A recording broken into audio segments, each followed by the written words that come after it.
Are you tucked in, my dears? Good. Pull the covers up tight. Welcome to the nursery. You know, since I started my collection of strange occurrences, people from all over the world have sent me their own terrifying experiences. Letters, old cassette tapes, diary entries.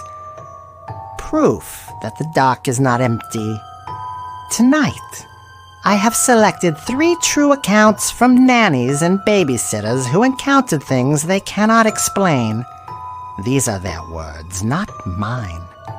The first account comes from a dusty journal I found in an estate sale in New Orleans. It was written by a woman named Margaret in 1954.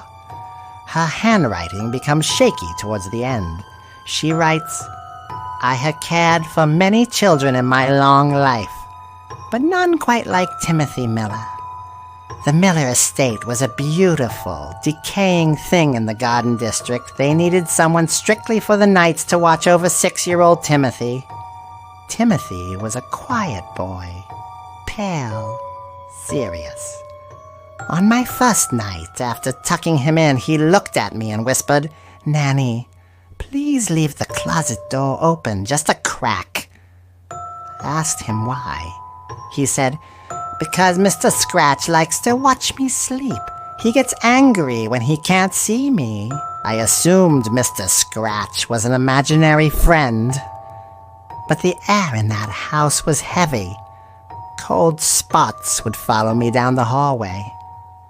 3 nights later, I was knitting in the silent hallway when I heard it. Voices coming from the nursery. One was Timothy's soft murmur. The other sounded like dry leaves scraping against pavement. Scratchy. Deep. I pressed my ear against the wood and heard a voice say, 'She smells old. She smells like fear.' I threw the door open. The boy was sitting up in bed, pointing at the darkest corner of the room right above the wardrobe. At first I saw nothing, but then the darkness blinked.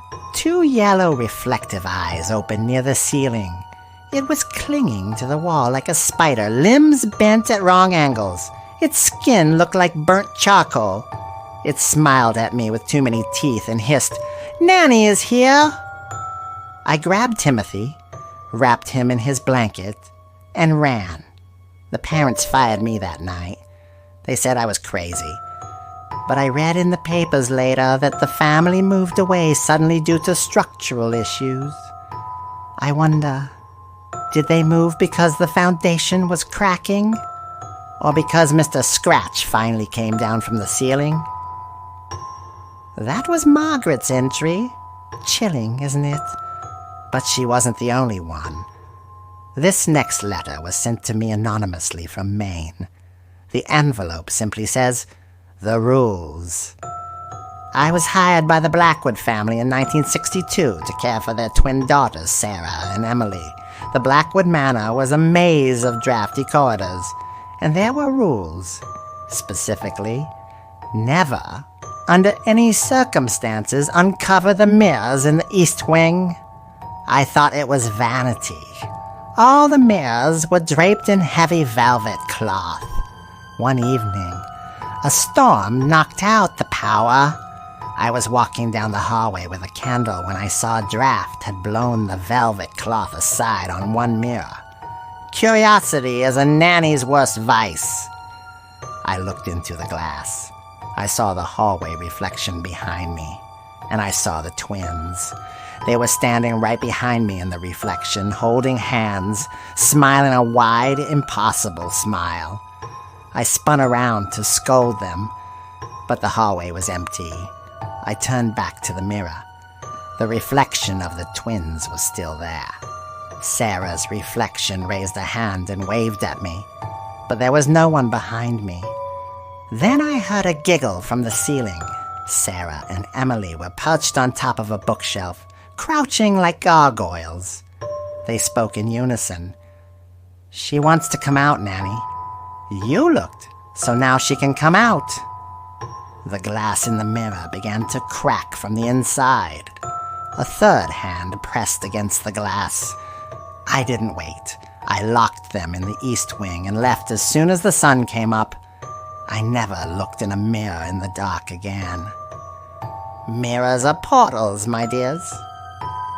Never forget that. Our final true story for tonight comes from a police transcript recorded in Texas in 1975. The subject was a babysitter working at a remote farmhouse. The job seemed simple enough. Watch little Caleb, the father.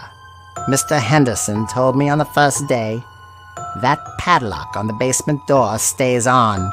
Don't let the boy near it. One afternoon, in the blistering heat, Caleb tugged on my apron and said, "Grandpa's thirsty. He lives downstairs. He's knocking." I told him his grandpa was dead. Caleb just said, "No. He says his throat is full of dust." An hour later, I heard it. Thump, thump. 3 distinct knocks right under the padlocked door in the kitchen floor. Then a voice drifted up. It sounded dry, raspy. "Water." I knelt down and asked who was there. Suddenly, the voice sounded exactly like Mr. Henderson, the father. "Nanny, it's me. I fell down here. Open the lock." I almost reached for the key. But then I remembered I had seen Mr. Henderson drive away that morning. I backed away and said, "You are not Mr. Henderson." Silence. Then a low, guttural laugh vibrated the floorboards. The voice mimicked my own voice. "Nanny is here. Nanny is scared." The banging became violent. The heavy oak door shook against the padlock. Boom! Boom! Whatever was down there was stronger than a human. When Mr. Henderson returned, he didn't call the police. He just looked at the scratches on the inside of the door and said, "The heat makes them active." I left town the next morning. 3 families, 3 true warnings. Do you have a story to tell? Send it to the nursery. I am always listening. Evil doesn't have a zip code, my dears. It just wants to be invited in. So, tonight, when you turn off your lights, listen closely. Is that the house settling, or is someone walking in the hallway? Subscribe if you want to survive the night.